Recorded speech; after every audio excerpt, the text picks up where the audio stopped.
First at 4, Fox 61 News begins right now. Going directly to the top, Connecticut educators have sent a letter to President Trump imploring him to amend an executive order on immigration to make clear that deportations will not take place on school grounds. Specifically, they're asking that regardless of immigrant or citizenship status, that learning not be interrupted, schools and school activities become immune to deportations, and federal agents be prohibited from apprehending children on school grounds. Joining me right now, Patrice McCarthy with Connecticut's Association of Boards of Education. Thank you so much for your time. Thank you. All right, so a wide spectrum of educators and groups in Connecticut have signed this. Why did you guys feel like it was necessary to send this letter? There is so much fear, uncertainty, and stress that students are feeling because of a lot of attention that has been focused on immigration status and citizenship status. And our public schools have a legal responsibility to educate all children who reside in the community, regardless of their citizenship or immigration status. So we felt it was very important for the president to send a message to make it very clear to all of our citizens that while they are in school, they will be safe and their learning will not be disrupted.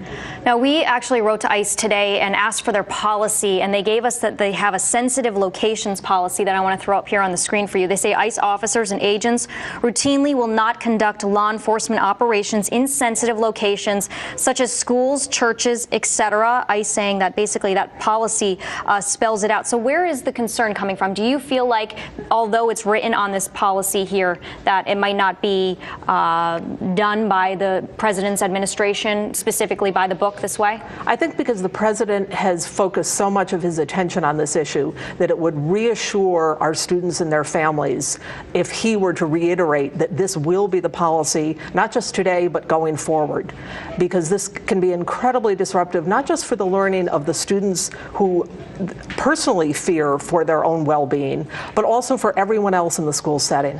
Have you all heard from students, families, or the students themselves that are very concerned in school and worried about this?